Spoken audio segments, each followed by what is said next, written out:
Bom, o item 41 do nosso material didático, na página 76, diz a perseguição reformada. Ele diz, 1530 da era cristã, 13 anos após o início do protesto de Lutero, a Europa estava se dividindo, com alguns reis e príncipes apoiando o protestantismo. Com esse fortalecimento e expansão, o protestantismo mantém fortemente a prática violenta da Igreja Católica.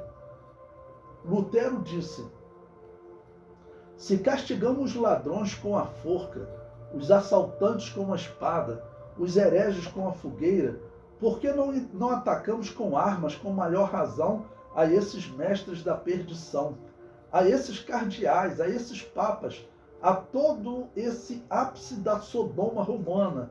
Porque, como eu disse, a questão do catolicismo realmente está assim vivendo constantemente denúncias de orgias, até homossexuais, né? Diz que era comum no clero católico. Como hoje nós temos, infelizmente, essas notícias de estupro de crianças, né? Estupro de vulneráveis que ocorrem. Naqueles dias acontecia em números, segundo a história, muito maior, ok? Muito maior. E prossegue Lutero dizendo que tem perpetuamente corrompido a Igreja de Deus, lavando assim as nossas mãos em seu sangue. Ou seja, ele está defendendo, né? Fazer guerra contra a Igreja de Roma e destruir ela. E a guerra acontece porque Roma estava sendo invadida, né, pelos protestantes. O Papa chegou a ser aprisionado. E Lutero prossegue, assim como as mulas, que não se moverá a menos que você perpetuamente chicoteá-los com varas, de modo que o poder civil deve conduzir as pessoas comuns, chicotear, decapitar, estrangular, enforcar, queimar e torturá-los, para que possam aprender a temer os poderes constituídos. Isso aqui é um historiador católico contando, né, a violência dos protestantes, porque os protestantes não contam essa história, né? Então os historiadores católicos é que contam as histórias deles. Os protestantes só contam dos católicos. Bom, o historiador prossegue. Um ponto normalmente omitido é que os protestantes também empreenderam uma inquisição totalmente submissa ao poder político da época. Os historiadores geralmente se referem apenas à Inquisição Católica e se silenciam hipocritamente sobre os eventos ocorridos nos territórios protestantes. Os primeiros protestantes não eram distinguidos por serem os campeões da liberdade de opinião, como querem nos fazer crer. Eles, que clamavam pela liberdade religiosa nos países católicos, em seus territórios, suspendiam rapidamente a celebração da missa e obrigavam os cidadãos por lei a assistir obrigatoriamente os cultos reformados. Também destruíram os templos católicos e as imagens sagradas, porque os protestantes não gostavam de imagens, né? Começaram a criticar a imagem. Então eles quebravam, atacavam as igrejas católicas. Quando os protestantes dominavam uma cidade, eles atacavam as igrejas católicas e destruíam imagens. Diz até que esqueleto, tinha uma igreja, nós temos aqui o esqueleto de João Batista. Os protestantes quebraram o esqueleto de João Batista todinho. Então também destruíram os templos católicos e as imagens sagradas, além de assassinarem bispos, sacerdotes e religiosos. Foram muito mais radicais em seus territórios do que ocorreu nos territórios católicos. E isso aqui é um historiador católico falando. E historiadores também, até ateus, falam isso. E diz, citaremos apenas alguns exemplos, já que quase todas as fontes pesquisadas apenas se referem à Inquisição Católica e nenhuma à Inquisição Protestante. Ele diz, registre-se o massacre dos monges da abadia de São Bernardo de Bremen, no século XVI.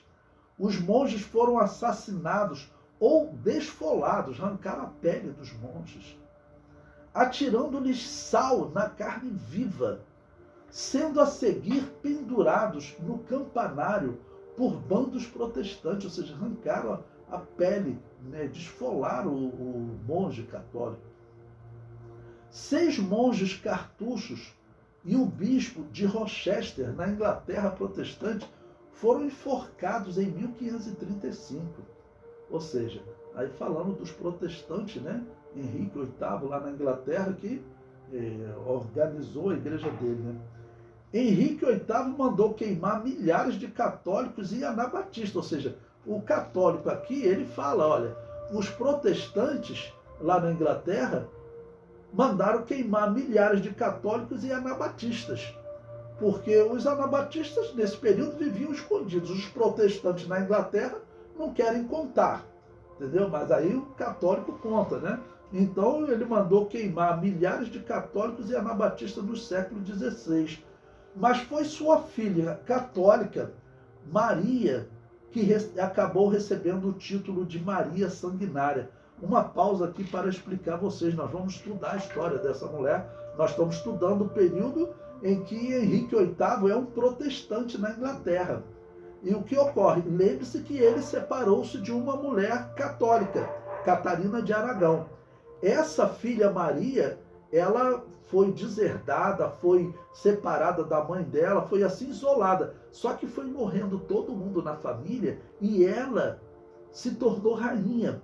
E ela, como viu a sua mãe católica sofrer, ela era uma católica hiper radical. Ela vai perseguir os protestantes na Inglaterra, mas vai matar protestantes de uma maneira que ela vai ficar conhecida como Maria Sanguinária, né?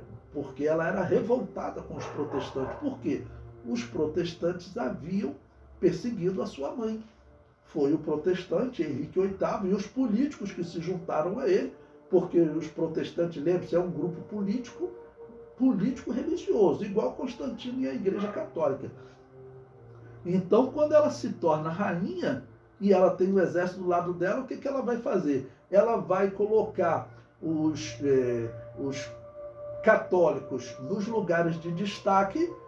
Depois, quando ela tiver com o reino todo assegurado, ela vai falar, agora vamos matar protestante por protestante. Então ela vai fazer uma limpeza na Inglaterra, e que vão morrer muitos protestantes e muitos anabatistas. Agora, é sempre importante nesses pontos nós lembrarmos o seguinte, os historiadores, eles estudam essa história aqui, e o que é dito para eles que tudo isso aqui era cristianismo. É dito para eles que existia a Igreja Católica, tá ok? Que eles se dividiram, estão se matando, que só existia a Igreja Católica. Nós sabemos que não é verdade. Porque senão a profecia de Jesus teria sido destruída. Jesus Cristo disse que essa igreja não morreria. A Igreja Católica, ela praticava o culto aos mortos, então ela não pode ser a Igreja de Jesus. Isso não tem chance. Quem segue a Bíblia sabe que isso não tem chance de ser verdade, porque ela praticou o culto aos mortos desde os dias de Constantino. As pessoas estão esquecendo isso e estão chamando os católicos de irmãos, mas doutrinariamente nós não podemos fazer isso. Isso é apostasia. Nós vamos cometer aquele mesmo erro que nós criticamos os israelitas no Antigo Testamento, que sempre voltava à religião de Baal. Qual era a religião de Baal? Era a religião do culto aos mortos. E hoje, né, os evangélicos estão chamando os católicos que praticam o culto aos mortos de irmãos, então estão cometendo o mesmo erro dos judeus no Antigo Testamento. Bom, o historiador prossegue. Na Alemanha luterana, os anabatistas eram cozidos em sacos e atirados nos rios. Olha, como é que a gente fica sabendo disso? Né? Os católicos é que denunciam. Os católicos é que denunciam. Os anabatistas estavam sendo mortos, eles tinham que viver no campo, tá bom? Os católicos e protestantes querem dizer que era meia dúzia de gato pingado, mas nós estamos vendo que em um período assim morrem 30 mil anabatistas. Então não é meia dúzia de gato pingado. Eram muitas igrejas que viviam escondidas entre as montanhas, no campo, porque na cidade, se eles vivessem na cidade, eles seriam mortos, porque rejeitar o batismo de recém-nascido era considerado um crime de morte. Isso, para o historiador ateu, agnóstico, ele não consegue entender isso. Como que as pessoas que seguem as palavras de Jesus fazem isso tudo? Então, como eu disse, eu sempre fui muito questionado no trabalho, tanto que esse colega que me questionava, até com perguntas pareciam sinceras, eu digo que eram sinceras, ele hoje está na Holanda. Eu falei para vocês que eu continuei essa conversa com ele, ele pesquisou lá na Holanda, perto da casa dele, lugares lá que anabatistas foram mortos, porque a matança nesse período vai crescendo em toda a Europa, porque os anabatistas vão sendo descobertos, tá ok?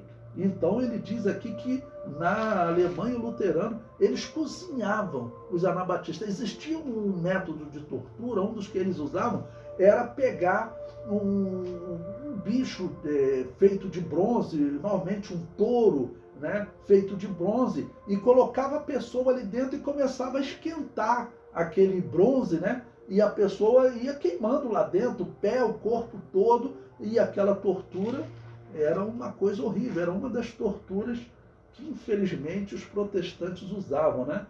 Era cozinhar os cristãos, uma coisa inacreditável. E prossegue. Na Escócia presbiteriana de John Foxe, durante um período de 6 anos, foram queimadas mais de 1000 mulheres acusadas de feitiçaria. Então, olha, isso aqui já na Escócia, que também se tornou protestante, ok? 1000 mulheres acusadas de bruxaria, que foram queimadas. Normalmente, isso aqui eram igrejas pentecostais que eram acusadas de bruxaria. Eles poderiam pegar alguns casos em volta, tá ok? Mas o alvo eram as igrejas evangélicas.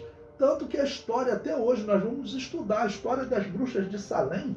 Até hoje, os americanos ficam tentando entender aquela história, porque diversas pessoas foram acusadas, mas o alvo final foi um pastor e uma irmã da igreja. E mataram outras pessoas também que viviam sozinhas, né, pessoas que não tiveram defesa, mas até hoje os Estados Unidos tentam entender. Né? E, por exemplo, a Escócia, os historiadores tentam entender por que os cristãos faziam isso.